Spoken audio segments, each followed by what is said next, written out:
이 시간에 영적 전쟁이라는 제목으로 같이 우리 은혜 나누기 원합니다. 전쟁에는 일반적으로 공격하는 어떤 그런 진영이 있고 또 방어를 해야 되는, 지켜야 되는 그런 진영도 있습니다.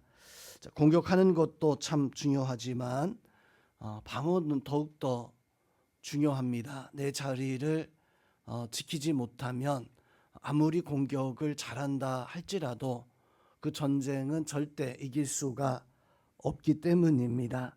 성경에도 보면 여호수아가 여리고성을 점령하고 그 다음 아이성 그 전쟁에서 두 번의 전투를 치르게 되어집니다. 첫 번째 전투는 아이성에 쳐들어가서 성을 공략하는, 흔히 공성전이라고 하죠. 성을 놓아두고 그 방어하는 성을 차지하기 위해서 그렇게 전쟁을 벌이는 공성전은 이제 그 공격하는 그 사람들보다도 방어하는 사람이 훨씬 더 쉽고 또 더 쉽게 이길 수 있는 전쟁이 어찌 보면 공성전입니다. 더 많은 사람들이 군대가 몰려가서 해야 되는데 첫 번째 전투에서는 여호수아 그 군사들이 아이성에서 참패를 당하게 되어집니다.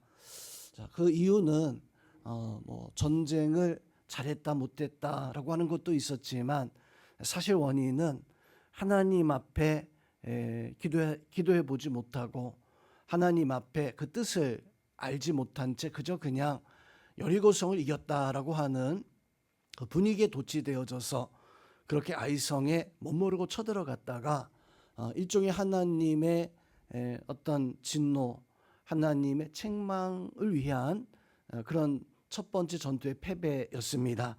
두 번째 아이성 전투를 치르게 되어지는데 이번에도 공성전으로 시작됩니다.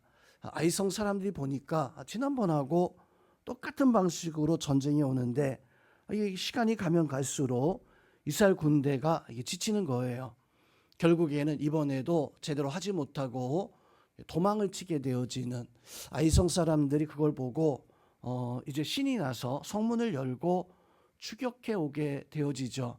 이스라엘 성 사람들은 열심히 이번에도 패하여서 도망치는 그런 와중 속에 한참을 그렇게 도망가다가 보니까 한참을 이스라엘 백성들, 이스라엘 군대를 쫓아가다 보니까 아이성이 불타고 있는 모습을 보게 되어집니다. 전략이었었죠. 전쟁 패하는 척하면서 도망칠 때 매복해 있었던 군사들이 아이성을 쳐들어가서 아이성을 점령해 버리는 그 두 번의 전투를 보면 사실 아이성 사람들이 전투는 이겼지만 전쟁은 패했어요. 왜냐하면 공격하는 것을 잘 방어해야 되는데 첫 번째 전쟁에서는 방어를 잘했지만 두 번째 전투에서는 그만 방어에 실패했죠. 그래서 아이성을 빼앗기니까 이제 도망치던 이스라엘 군사들이 확 돌아서고 아이성을 차지했었던 군사들이 뒤에서 공격해 왔을 때 이 아이성 사람들, 군사들은 그 전쟁에서 패하게 되어집니다.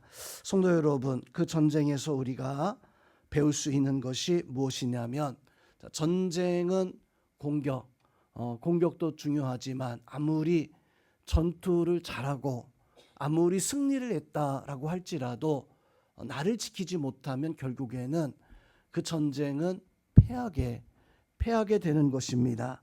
성경에서도 우리를 향해서 전쟁하는 그 모습 속에 영적 전쟁에 대한 말씀이 성경에 참 많이 나와요. 성경의 말씀에서 보니까 우리를 향해서 너희는 영적 파수꾼이다. 소위 파수꾼이 뭡니까?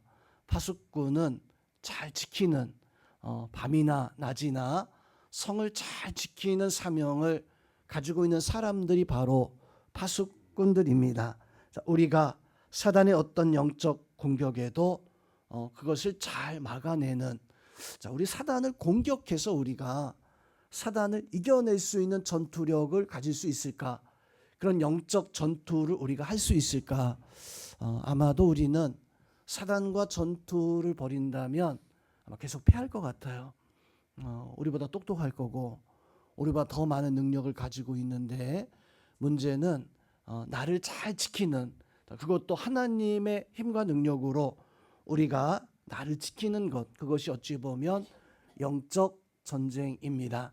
여러분들은 삶 속에서 어떤 세상의 어떤 그 역사와 또 사단의 어떤 그 유혹과 그 모든 것에서 바로 나를 잘 지켜내서 결국에는 승리하는 그런 영적 전쟁의 영적 파수꾼들이 다 되어지기를 주님의 이름으로 축원드립니다. 자, 현대 크리스천들 우리죠. 우리들은 이 파수를 잘 해야 되는데, 그런데 성도 여러분, 우리는 파수를 내가 지금 나를 잘 지키고 있는가, 나를 잘 방어하고 있는가. 우리의 마음에 귀한 그런 손님들이 찾아올 때 당연히 우리는 마음의 문을 열고 그 귀한 손님을 받아들여야 되죠. 그래서 우리가 그 귀한 역사를 통해서 성숙하고 더 많은 역사를 이뤄나가야 됩니다. 아마 우리 성도님들은 그렇게 나에게 귀한 역사가 찾아올 때 우리 마음을 활짝 열고 성숙한 신앙으로 분명 살아갈 수 있는 그런 마음이 충분히 가지고 있을 겁니다. 여러분들은 그런 하나님의 은혜 찾아올 때마다 마음을 활짝 열고 그 은혜 속에 푹 파묻혀서 하나님의 은혜를 마음껏 누릴 수 있는 그런 마음의 어떤 귀한 것을 알고 구별하는 그 은혜들이 있어야 됩니다. 문제는 우리가 귀한 어떤 역사를 향해서도 마음을 활짝 열고 받아들이는 이런 모습을 가지고 있지만, 또 거꾸로 우리의 마음에 고약한 것들이 찾아왔을 때, 우리의 심령을, 우리의 영혼을 망치는 것이 찾아왔을 때 분별하고 마음을 꽉 닫고 거절해야 되는데, 현대 신앙인들은 유혹에 너무나 많이 약해요. 즐거움에, 세상에, 사단이 우리에게 날마다 선악과를 내밀 때마다 우리는 그걸 구별하고, 이거 하나님이 원치 아니하시는 것인데 거절할 수 있어야 되는데, 우리는 어쩌면 하와처럼 아담처럼 사단이 주는 선악과를 줄 때마다 냉큼 받아먹고 그렇게 살아가고 있는 것은 아닌가. 세상의 고약한 것을 향해서도 어쩌면 우리가 마음을 활짝 열고 그렇게 그 고약한 것들을 받아들이면서 혹 신앙생활을 하고 있는 것인가. 방어를 잘해야 되는데 오늘날 크리스찬들은 방어를 잘하지 못해요. 성도님들 어떻습니까? 나는 하나님의 영적 전쟁을 치를 때 방어를 잘하고 나를 잘 지키는 그런 신앙생활을 내가 지금 살아가고 있는가. 행여 나는 그 고약한 것들도 알지 못한 채 마음 활짝 열어놓고 그냥 유혹에 사단이 주는 선악과를 덥석덥석 먹으면서 우리가 살아가고 있는가. 성도 여러분, 우리의 마음을 지키는 것이 참 중요합니다. 좀 부족해도 조금 우리가 좀 어떤 큰 능력을 발휘하지 못한다 할지라도 조금이라도 내 마음을 지킬 수 있는 모습을 가진다면, 시골에 가면 집들이 이제 군데군데 자녀들이 떠나고 또 부모 세대가 이제 돌아가시면서 집들이 이렇게 비어 있는 집들이 시골에는 몇 개씩 있습니다. 분명히 어렸을 때 가서 봤을 때는 그 집이 참 허름했지만 그냥 큰 기와집은 아니어도 그냥 흙으로 이렇게 대충 쌓아놓은 그런 집이라도 할아버지 할머니들 어르신들이 살고 있을 때에는 집도 따뜻하고 그래도 좀 사람이 살 수 있는 그런 집입니다. 그런데 그런 어르신들이 돌아가시고 나서 한 6개월도 안 가는 것 같아요. 한 달 정도 저희 부모님이 돌아가시고 저희 동생이 한동안 살다가 이제 그 집을 나오고서 한 달 만인가 2달 만인가 가서 보니까 막 거미줄 쳐 있고 습하고 또 그냥 벌레들이 왔다 갔다 하는, 분명 한 달 전만 해도 사람이 살 때는 괜찮았는데 없으니까 금방 흉가가 되어지는. 성도 여러분, 우리의 마음에 바로 하나님의 그 은혜가 있어서 내 마음을 지킬 수 있는 모습을 가지고 있어야 되는데, 그래서 성경에서 말씀합니다. 무릇 지킬 만한 것보다 더욱 내 마음을 지키라. 생명의 근원이 이 마음에서부터 나오느니라. 성도님, 우리의 마음을 잘 지키는 것이 영적 전쟁에서 승리하는 비결입니다. 우리 성도님들은 세상의 어떤 유혹에도 내 마음을 빼앗겨서 내 마음이 흉가가 내 마음에 어떤 거미줄이 쳐지고 어떤 하나님의 은혜를 상실해 버리는 이런 모습이 아니라 영적 파수꾼 되어져서 우리의 영적 전쟁에 믿음의 방패로 사단의 어떤 공격도 다 막아내고 나를 잘 지켜내서 결국에는 바로 승리할 수 있는, 우리 넘어지고 쓰러지지만 결국 날 잘 지킴으로 말미암아 승리하신 우리 성도님들이 다 되시기를 주님의 이름으로 축원드립니다. 자, 그러면 우리는 어떻게 우리의 마음을 지켜야 되고 어떻게 우리는 영적 전쟁에서 승리해야 되는가? 자, 우리의 마음을 왜 지켜야 되는가? 우리의 마음에 지켜야 될 것이 먼저 하나님이 나에게 주신 말씀을 지킬 수 있는 그런 은혜를 가지셔야 됩니다. 우리 성도님들은 하나님의 말씀이 분명히 우리 마음에 임할 텐데, 그 무엇보다도 우리 성도님들은 내 말씀에 임한 그 하나님의 말씀, 그 말씀을 꼭 잘 지킬 수 있는 은혜가 있기를 주님의 이름으로 축원드립니다. 보니까 차원에 대한 어떤 그걸 보니까 1차원, 2차원, 3차원, 4차원 이런 차원이 있더라고요. 1차원, 2차원, 3차원, 4차원 이 뭔가 아십니까? 많이 들어보셨는데 분명 말하면은 알 텐데 말하라고 하면 왠지 좀 잘 모르죠. 1차원은 선이에요. 선. 그리고 2차원은 이제 가로, 세로가 있는 것을 가로 2차원이라고 합니다. 3차원은 가로, 세로의 높이가 있는 어떤 공간이 있는 것을 3차원이라 그러죠. 4차원은 뭘까요? 가로 나왔고, 세로 나왔고, 높이 나왔고, 그럼 넓이 나와야 되나요?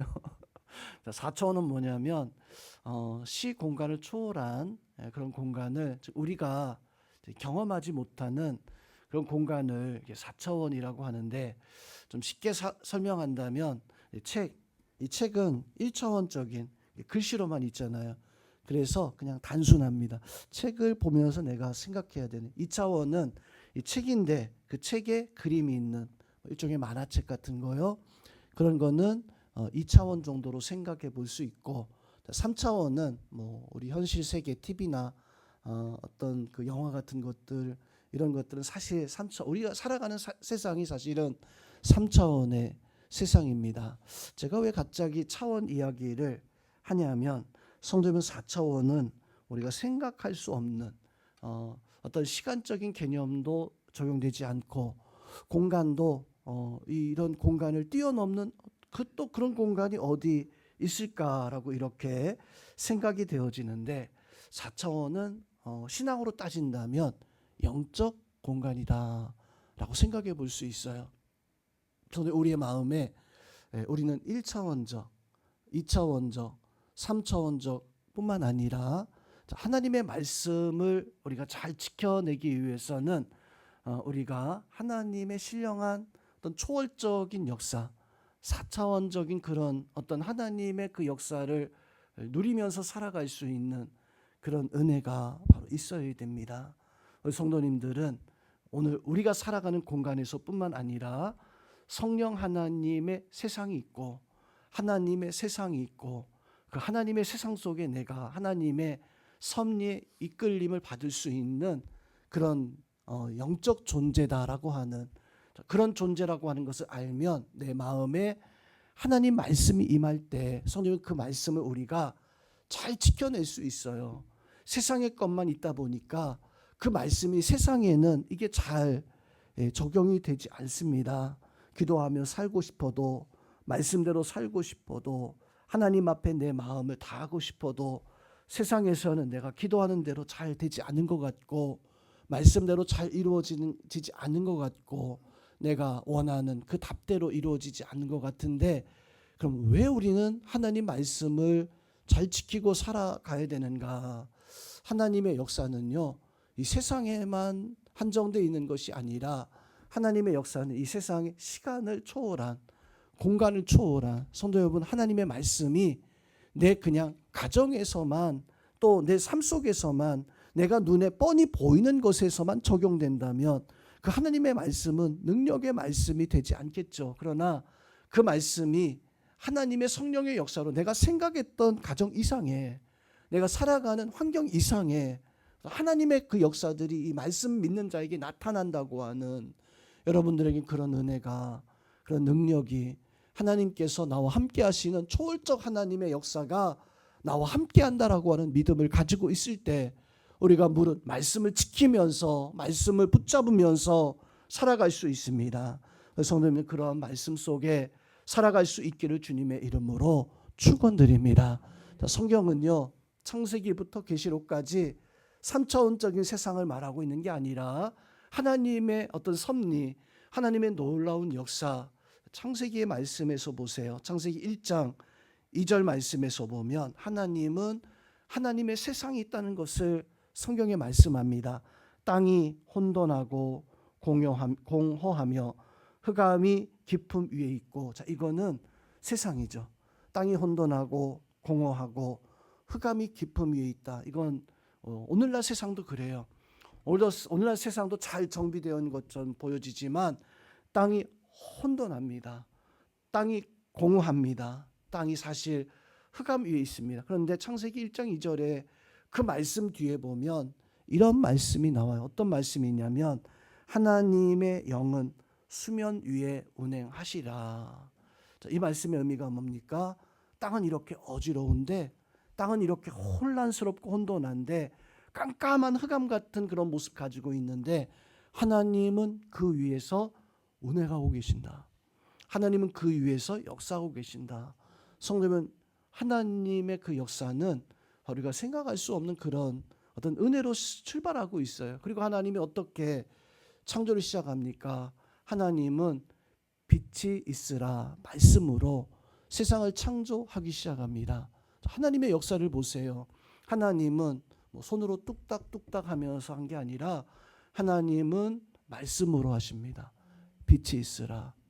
또 사람들에게, 사람 만들고 나서 너희 생육하고 번성하고 땅에 충만하라 라고 하는 그 말씀 통해서, 그렇다면 오늘날 우리도 성도 우리의 심령 가운데 임하는 말씀, 하나님의 말씀이 나에게 있음을, 그 말씀이 들려질 때 그 말씀을 듣고 그 말씀이 나의 가운데 임하고 그 말씀으로 살아갈 수 있는, 그 말씀이 나의 어떤 그 신앙의 그 위에 하나님의 영이 마치 운행하는 것처럼 그것이 있어서 하나님 나에게 말씀할 때 마치 빛이 있으라 할 때 빛이 생겨나고, 하나님께서 창조의 역사들을 시작하셨던 것처럼 하늘이 있어라, 땅이 있어라, 해, 달, 별, 이러한 것들이, 호수는 모이고 강이 다 말씀으로 하셨던 거예요.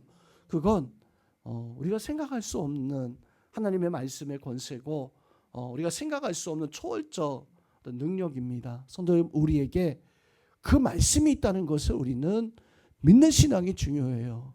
그냥 눈에 보이는 책에서 나오는 그냥 내 환경에서만 느껴지는 그런 말씀으로만 사는 것이 아니라 하나님의 말씀은요, 내 상식을, 내 상황을, 내 차원을 뛰어넘을 수 있는, 이걸 차원으로 이야기해서 죄송하지만요, 하나님은 내 차원을 뛰어넘는 그런 말씀의 능력이 우리 가운데 있고 그 말씀을 내가 가지고 있다라고 할 때 그 말씀 보면서 살아갈 수 있는 우리 성도님들은, 우리 영적 전쟁은 세상의 것을 바라보는 게 아니라 하나님의 역사를, 하나님의 은혜를 바라보는 것입니다.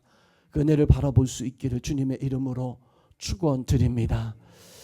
간혹 사람들 보면서 저 4차원적이야 라고 이렇게 말하는 생각이 보통 상식과 다른 어떤 그런 모습을 가지고 있는, 이런 모습 가지고 있을 때 4차원적이다 라고 이렇게 얘기하잖아요.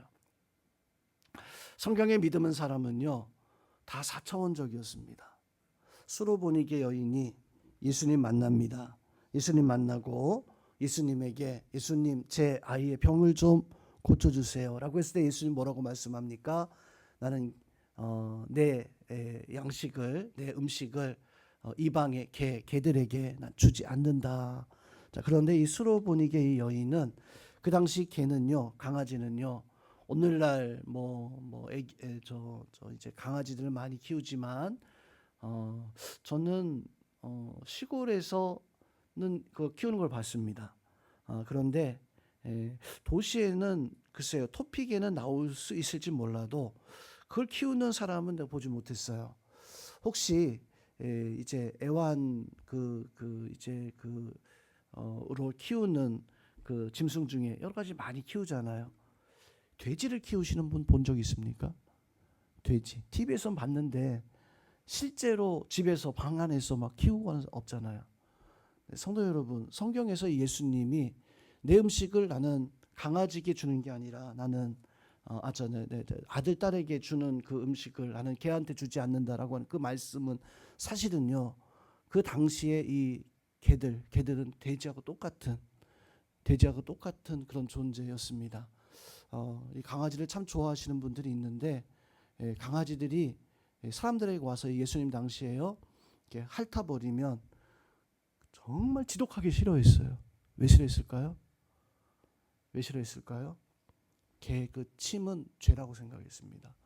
강아지는 막 꼬리 흔들잖아요. 다가와서 막 핥잖아요. 그걸 죄라고 생각했습니다. 돼지같이 여겼어요. 그래서 수로보니게 여인에게 나는 이 음식을 나는 개들에게 주는 걸 원치 않는다. 이 말씀은 개나 강아지나 돼지나 비슷하지만 넌 돼지 같은 사람이야라고 하는. 근데 이 여인이 어떻게 대답합니까? 주여, 개들도 주인의 상에서 떨어지는 부스러기를 먹나이다. 자, 그 여인의 상태가 어떤 상태였냐면 4차원이에요. 4차원이었었어요. 우리가 생각할 때에는 그런 욕이잖아요. 욕. 너 돼지야, 너 개야라고 하는 그런 욕을 들으면 기분 나쁘죠. 내가 이 예수님의 소문을 들었는데 참 좋으신 분이시고 가난한 사람 좋아하고 병든 사람 참 위해서 그렇게 치료해 주시는, 내 아이가 아픈데 나 꼭 예수님 만나고, 정말 그런 분이라면 내가 예수님 만나고 싶은데 가서 만났더니 날 보고 하는 말이 넌 돼지야. 넌 돼지 같은 그런 사람, 그런 여자야. 아마 정이 뚝 떨어져 가지고 아마 얼굴도 보지도 않을 텐데, 내 여인은요, 그 말 듣고도 헤헤 웃으면서 개들도 주인의 상에서 떨어지는 부스러기를 먹나입니다. 생각하는 게 달랐어요. 4차원이었었어요. 우리 옆에 있는 분들 보면서 당신은 4차원이에요. 한번 이야기해 보겠습니다. 당신은 4차원입니다. 그 말씀의 의미가 뭡니까? 초월적인 하나님을 의지하는 사람이라는 거예요. 그래서 우리는 하나님 말씀을 바로 이기고 지키고 살아나갈 때 어떤 모습 가지고 살아가야 됩니까? 수로보니게의 여인이 가지고 있었던 이 고백은요, 또 예수님이 칭찬하시잖아요. 나는 이스라엘 백성들 중에서 이만한 여인을, 이만한 사람을 본 적이 없다. 사실 이 고백은 누구에게서 나와야 됩니까? 이방 여인의, 하나님을 알지 못하는 그런 사람에게서 나와야 되는 고백이 아니라 이스라엘 백성들에게서 나와야 되는 고백이라는 거예요. 정작 이스라엘 백성들, 하나님 믿는 사람들에게서 나온 것이 아니라 이방 사람의 입에서 나오니까 예수님께서 그 여인을 칭찬하는 겁니다. 나는 하나님의 자녀들 중에서 이만한 믿음을 본 적이 없다. 성도 여러분, 우리가 사실은 오늘 이 수로보니게 여인 같은 그런 초월적 하나님 말씀에 대한 초월적인, 하나님 말씀은 나를 바꾸고 변화시킬 수 있다라고 하는 확신이 우리 가운데 있어야 됩니다. 여러분에게 그런 말씀에 확신이 있기를 주님의 이름으로 축원드립니다. 두 번째로, 우리의 마음에 그러면 말씀의 영성이 있어야 되는데, 자, 말씀의 영성만 우리 마음에 있는가? 한 가지 더, 영적 전쟁에서 우리는 한 가지 깨달아야 되는 게, 우리의 마음에 어둠의 영성도, 어둠의 세력도 있더라라고 하는 것입니다. 우리 조심해야 될 것은 우리가 하나님 말씀 따라 살아가게 하는 것도 있지만, 영적 전쟁하다 보니까 내 마음에 나도 모르는 사이에 어떤 어두움에 죄에 대한 그런 모습도 가지고 있다라는 거예요. 장난감 가게 앞에 어떤 아이가 왔다 갔다 하면서 좀 눈치가 이상해요. 그래서 주인이 가위를 붙들고 물어봤습니다. 야, 너 왜 이 가게 앞에서 이렇게 왔다 갔다 해? 뭐 때문에 그러는 거야? 그랬더니 이 아이가 그 주인에게 하는 말이, 아저씨에게 하는 말이, 아저씨 저는 저 장난감 내놓은 거 저거 너무너무 갖고 싶은데 돈이 없어요. 저 지금 고민이 됩니다. 저거를 내가 몰래 가져가면 내 것이 될 수 있을까? 가져가면 될까 말까? 그것 때문에 지금 고민하고 있어요. 라고 이렇게 이야기하니까 이 주인이, 이 아저씨가 하는 말이 그런 말을 했어요. 야, 너 저거를 가져가면 아무리 가져가도 네가 가지고 있어도 그건 절대 너의 것이 될 수 없어. 저것을 너의 것으로 삼기 위해서는 돈을 주고 사든지 아니면 누군가에게 선물로 받든지 그래야지만이 그게 내 것이 될 수 있어 라고 이렇게 이야기를 하면서 이 아저씨가 그 아이가 좋았던지 그 아이에게 그걸 선물로 주었습니다. 자, 이 아이는 그 마음에 어떤 마음을 가지고 있었냐면 저걸 내 것으로 삼고 싶다. 그런데 내 것으로 삼기 위해서 저거 훔쳐갈까? 저거 가져갈까? 성도 여러분, 우리는 그냥 단지 제가 뭐 이야기거리로 이야기하는 것이지만 죄를 짓지 아니하려면 어떻게 해야 되는가? 우리가 영적 전쟁에서 승리하려면 어떻게 우리가 승리하는 삶을 살아야 되는가? 먼저 우리는 바라봄의 법칙에서 우리는 믿음을 지켜야 됩니다. 바라봄의 법칙이 뭐냐면 죄 앞에 놓아두고 거기서 이거 내가 지켜야 되겠다. 이것을 내가 이겨내야 되겠다. 예를 들어서 이 아이처럼 내가 원하는 것을 앞에 두고 저거 내가 삼고 싶은데 돈이 없는데 계속해서 바라보고 있으면 어떻게 됩니까? 내 것 안 돼요. 결국에는 훔쳐가게 되는 거예요. 어른들이 술을 먹게 되어질 때 신앙인들이 이제 술을 이제 끊어내고자 할 때 어떻게 끊어내야 됩니까? 술집에 앉아서 소주 한 잔 딱 놓고 나 이거 끊어낼 거야. 안주 먹으면서 나 이거 끊어낼 거야. 성도 여러분, 절대로 못 끊어요. 끊을 수가 어떻게 죄 앞에서 죄를 놓아두고 거기 내가 할 수 있는 모든 여건을 만들어두고 나 이거 안 할 거야, 안 할 거야 라고 한다면 절대로 그것을 끊어낼 수 없습니다. 그걸 벗어나야지만이, 거기서 내가 벗어나야지만이, 성도 여러분, 어둠의 영성에서 내가 이기고 승리하려면 그 죄 짓는 그 자리에서 내가 벗어나야지만이 이길 수가 있습니다. 그런데 우리는 어떻게 살아갑니까? 정말 예를 들어서 그렇게 살아가고 있는 거예요. 술을 앞에 놓아두고 안주 먹어가면서 나 술 끊을 거야. 술 끊을 거야. 앞에 있는 친구는 홀짝홀짝 먹고 있는데 나 여전히 술 끊을 거야. 죄가 내 주위에 있어요. 내 삶 속에 있어요. 그래서는 결코 그것을 끊어낼 수가 없습니다. 근데 사단은요, 우리를 바라보게 합니다. 어둠의 영성을 가져서 내가 그 죄 아래 놓아두고 거기서 살게 하고 거기서 행하게 하는, 하와가 왜 선악과를 따먹었습니까? 바라보지 않았다면, 뱀의 말을 듣지 않았다면. 그런데 뱀이 자꾸만 유혹하죠. 어떻게 유혹합니까? 먹으면 하나님처럼 돼. 그랬더니 하와가 그 선악과를 바라봅니다. 바라보는 그 순간 그 마음에 어떤 생각이 들어왔냐면, 야, 참 맛있겠다. 참 탐스럽다. 보암직도 하고 맛있어 보이기도 하는, 덜컥 따먹어 보니까 괜찮아요. 아무 이상 없는 거예요. 하나님은 죽는다고 했는데 아무 이상이 없는 거예요. 그래서 그만 그것을 따먹게 되어지는, 하와가 그렇게 범죄했습니다. 아담은 어떻게 범죄했죠? 하가 주었기 때문에 그래서 덥서? 아니에요. 아담이 범죄했었던 이유는 하와를 본 거예요. 하와가 먹었는데 괜찮은 거예요.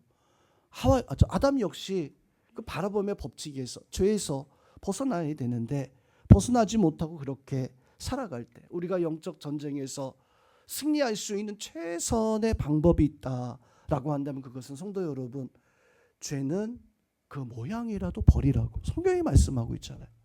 죄는 그 모양, 모습이라도 벗어버리라고. 이게 죄된 모습이 될 것 같다라고 한다면 아예 그냥 없애버릴 수 있는, 자, 우리 삶 속에 혹시 그런 하나님이 원치 아니하는 뭐 이런 것들이 있습니까? 그게 죄가 아니에요. 성도 여러분, 가만히 생각해 보세요. 그게 죄는 아닌데 죄의 모양은 될 수 있는가? 죄의 모양이 될 수 있다면 그것이라도 버려버릴 수 있는, 예수님께서 요한복음 15장 말씀에서 보면 열매 맺지 않는 가지는 잘라버려라. 이거는 쓸모없는 죄된 것이니까, 필요 없는 것이니까 잘라버리라 그랬어요. 그런데 그렇게 말씀하면서 열매 맺는 가지는 깨끗하게 하라. 요한복음의 말씀 그렇게 말씀합니다. 깨끗하게 해야지만이 열매 맺을 수 있다. 즉 그것은 나의 삶 가운데 어둠의 영성이 있을 수 있는데, 그 어둠의 영성을 가지고 있는 우리가, 죄의 뿌리를 가지고 있는 우리가, 원죄를 가지고 있는 우리가 어떤 유혹에 머물러만 있어도 유혹에 끌려가게 되어지는, 그 유혹 때문에 그만 내가 넘어지게 되어지는, 성도면 영적 전쟁에서 우리는 그래서 그 유혹조차도 어떤 죄의 모양, 죄의 모습이라도 두려워할 수 있는, 저것이 나를 무너뜨릴 수 있다, 저것이 나를 넘어뜨리게 할 수 있다라고 하는 그 생각 가지고 죄의 모습이라도 잘라버릴 수 있는, 그것을 끊어낼 수 있는 그 은혜가 있어야 됩니다. 성도님들은 죄의 모양이라도 버려버릴 수 있는, 좋은 친구인데 너무 좋아요. 너무 좋은데 한 가지 자꾸만 얘가 나를 교회 가지 못하게 하거나 아니면 뭐 그렇게 하거나 했을 때에는 성도 여러분 끊어내야 됩니다. 물론 전도하지 말라는 얘기가 아닙니다. 하나님 앞에서 죄의 모습은 끊어내고 복음 위해서 열심히 살아갈 수 있는 성도님들은 내 마음의 말씀을 지키기 위해서는 어둠의 영성, 그것을 끊어내고 그 모양이라도 버려버릴 수 있는 그런 은혜가 있어야 됩니다. 그 은혜가 우리 성도들 가운데 가득하기를 주님의 이름으로 축원드립니다. 자, 마지막으로 우리는 승리의 신앙을 살아가기, 영적 전쟁하기 위해서는 우리가 승리하는 신앙의 삶을 살아가야 됩니다. 자, 승리하기 위해서는 오늘 내가 승리하고, 그리고 내일도 승리를 준비하는, 다음 달도 승리를 준비하는, 내가 성도 여러분, 우리가 살아가는 것은 이 순간만을 위함이 아니라 승리는요 앞으로의 다가올 세상, 다가올 순간, 그것들을 바라보면서 우리가 마음을 지키고 하나님 앞에 영적 준비, 무장을 갖출 수 있는, 지금 승리했다고 해서 그게 그 전쟁에서 승리하는 게 아니에요. 그 전쟁에 온전히 승리하기 위해서는 다음에도 승리할 수 있는, 한 번의 승리로 도취되는 게 아니라 다음의 승리에 또한 준비할 수 있는 그런 모습이 있어야 됩니다. 자, 이 여리고성, 아이성의 전투에서 첫 번째 전쟁에서는 패했잖아요. 전투와 전쟁은 단어가 좀 달라요. 전쟁은 우리 나라에서도 뭐 6.25 전쟁이 있었잖아요. 6.25 전쟁은 그 큰 어떤 테두리라면, 전투는 그 안에 작은 것들, 전투를 보니까 이길 때도 있고 질 때도 있었어요. 성도에 보면 이길 때도 있고 질 때도 있었는데, 우리는 뭘 향해서 나가야 되냐면 승리를 위해서 우리 나아갈 수 있는 그런 모습이 있어야 됩니다. 요셉이 형들에게 꿈 얘기했을 때 형들이 그렇게 얘기합니다. 저 정신 이상하다, 미친 거 아니냐. 광야에 요셉이 나올 때 꿈꾸는 아이가 온다라고 하면서 이 요셉을 팔아넘겨요. 성도님, 그 모습만 본다면 요셉은 영적 전쟁에서 어떻게 보면 이거 지금 끌려다니고 있구나, 지금 넘어지고 있구나. 그런데 이 요셉은요 그 순간에서도 미래를 바라보고 하나님이 주신 소망을 붙잡고 살아가는, 지금 내가 전투에, 내가 지금 힘들고 어렵다라고 할지라도 이게 전쟁에 패한 게 아니에요. 내가 지금 힘들다고 해서 이게 전쟁에 패한 게 아니에요. 그 전쟁에 온전히 승리하기 위해서는 준비할 수 있는, 다음에 그 싸움에서 내가 지금 죄로 말미암아 넘어졌는데 그게 내가 이 전쟁에서 패배한 게 아니라, 성도 여러분, 최후의 승리는 하나님께 있습니다. 최후의 승리는 우리에게 있습니다. 그러하기에 내가 잠깐 흔들렸다고 해서, 잠깐 어둠의 영생에 내가 죄에 끌려다니는 죄의 종로를 했다고 해서, 요셉이 아마 포로로 노예로 끌려가는 그 모습 가지고 있었을 때 낙심했다면, 요셉이 그 자기 자신의 영적 전쟁에서 승리할 수 없었을 것입니다. 세상을 바라보고 그렇게 살았을 거예요. 그런데 요셉은요, 하나님만 바라봐요. 하나님만 바라봐요. 우리 성도님들도 내가 이 전쟁에서 내가 지금 패하고 어렵다라고 할지라도 성도님은 승리하기 위해서는 다시 하나님을 바라볼 수 있는 그런 은혜가 있어야 됩니다.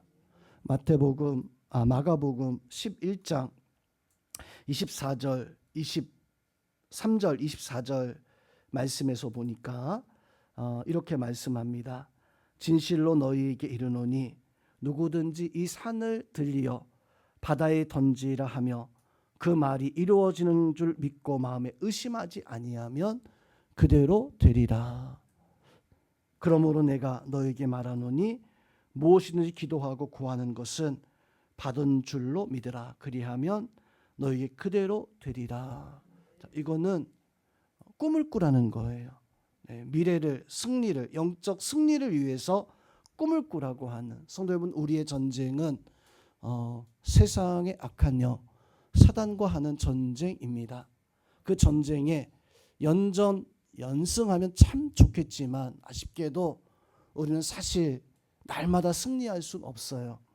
패할 수도 있습니다. 그러나 우리가 기억해야 되는 것은 내 마음을 지키면 그 전쟁은 반드시 승리하게 되어지는, 전투에는 혹 패할 수 있었어도 성도들은 전투에 패한 것 가지고 낙심하는 게 아니라 우리는 전쟁에서 승리할 것입니다. 그 영적 전쟁에서 승리하여서 내 마음에 주신 하나님 말씀을 그것을 지키고 또 하나님 앞에 승리를 향해서 나아가는 우리 성도님들이 다 될 수 있기를 주님의 이름으로 축원드립니다.